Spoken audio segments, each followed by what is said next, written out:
Isa na naman pong mainit-init na usapin dito sa mundo ng cryptocurrency ang ating pag-uusapan sa video na ito. Usapang XRP po ito. Pero hindi lang basta presyo o market trend ang focus natin ngayon. Ito po ay mas malalim. Yan, nagbigay po kasi ng babala ang Ripple CTO na si Ginoong David Schwartz laban sa isang post mula kay Ginoong John Deaton, isang abogado na kilala sa pagtatanggol kay XRP at sa mga hodlers nito. Pero teka, hindi ito basta post lang. May kinalaman ito sa isang crypto project na tinatawag na Arch Public. Kaya kung isa ka pong Pinoy na may hawak ng XRP o interesado sa crypto investing, siguradong kailangan mong marinig ang buong detalye. Kaya sa video na ito ay pag-uusapan po natin kung ano ang nangyari, bakit may babala, at ano ang Arch Public na ito, at ano po ang epekto nito para sa atin bilang mga investors ni XRP. Kaya ayan, bago po tayo magpatuloy ay pakibasa na lamang po muna ang disclaimer dito sa ibaba ng ating screen. At ayan, simulan po natin kung sino po itong si Ginoong John Deaton at bakit po mahalaga ang bawat kilos niya dito sa mundo ng crypto. Ayan. Si Ginoong John Deaton ay hindi lamang po siya basta abogado. Isa siyang matatag na supporter ni XRP at kilala siya dito sa crypto community bilang tagapagtanggol ng mga retail investors. Siya ang isa sa mga naging boses ng mga ordinaryong holders noong kasagsagan ng laban ng Ripple laban sa US Securities and Exchange Commission or SEC. Dahil sa kanyang reputasyon, maraming mga XRP holders ang nagtitiwala sa kanya, kaya't bawat post niya sa X na dating Twitter ay may bigat.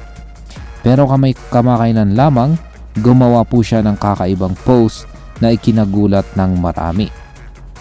Ayan, ano nga ba ang Arch Public at bakit po ito naging kontrobersyal?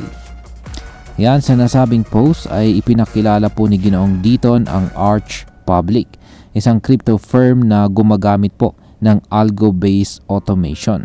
Sa madaling salita, isa po itong platform na gumagamit ng algorithm para daw makatulong sa mga investors na kumita ng passive income. Sa kanyang post, sinabi pa ni Ginoong Deaton na nagsimula na siyang gumamit nito gamit ang kanyang XRP at Bitcoin sa pamamagitan po ng Gemini Exchange. Ang tanong, bakit maraming nalito at nagduda? Unang-una ay hindi talaga kilala ang Arch Public. Sa panahon po ng post, wala pa itong 3,000 na followers sa X. Pangalawa, bihira po itong si Ginoong Deaton na mag-promote ng crypto projects sa kanyang account. Kadalasan, ang focus siya sa mga legal updates, mga crypto regulations at usaping political. Kaya marami ang nagtanong, legit ba talaga ito? Ayan, bakit nagbigay ng babala naman itong si Ripple CTO David Schwartz? Yan, dahil po sa biglaang endorsement ni Ginoong Deaton, maraming XRP supporters ang hindi mapakali. Kaya agad na naglabas ng pahayag itong si Ginoong David Schwartz. Siya po ang Chief Technology Officer ng Ripple. Ayon po sa kanya, ang post ni Deaton ay mukhang mali sa maraming paraan. Ibig sabihin ay may mga red flags na nakita siya.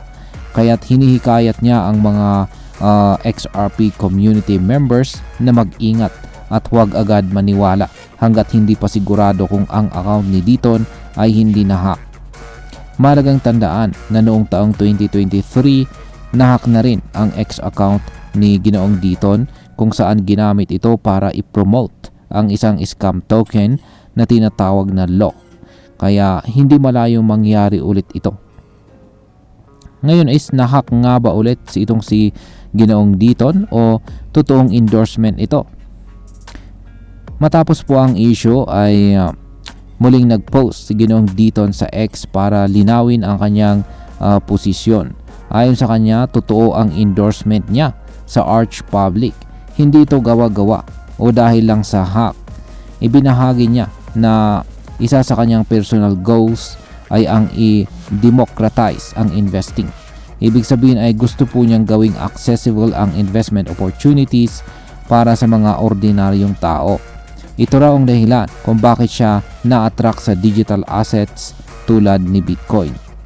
Sinabi rin niya na katulad ng ginawa po niyang suporta sa mga XRP holders noon, ang Arch Public ay isa pang hakbang para makapagbigay ng tools na dati ay para lang sa malalaking investors gaya ng hedge funds. Ayan. Ngayon ay ano po ang dapat gawin ng mga investors sa gitna ng issue na ito? Ang tanong ngayon ay dapat bang sumali agad sa Arch Public o hintayin muna ang full details? At ang sagot ay simple lamang.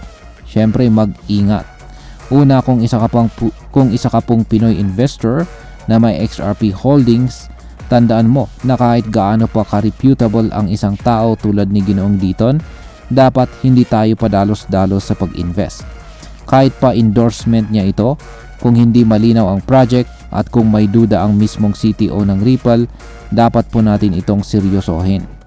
Pangalawa, ang paggamit po ng algorithms para sa investing ay isang advanced na strategy. Kadalasan ginagamit ito ng mga hedge funds o malalaking institution. Kung isa ka pong small retail investor, maaaring hindi mo agad maintindihan kung paano po ito gumagana.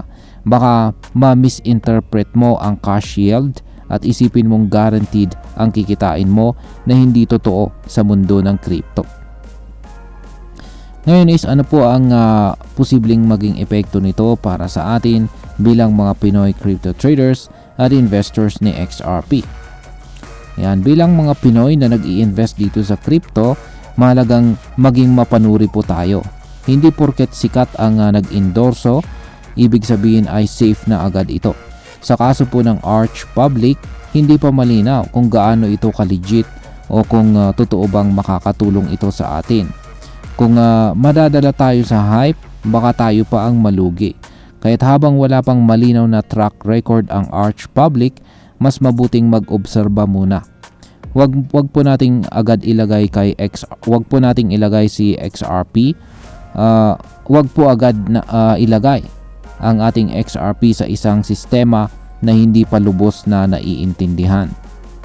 Bilang panghuli ay ang masasabi ko naman po rito ay ang transparency at reputasyon ay mahalaga.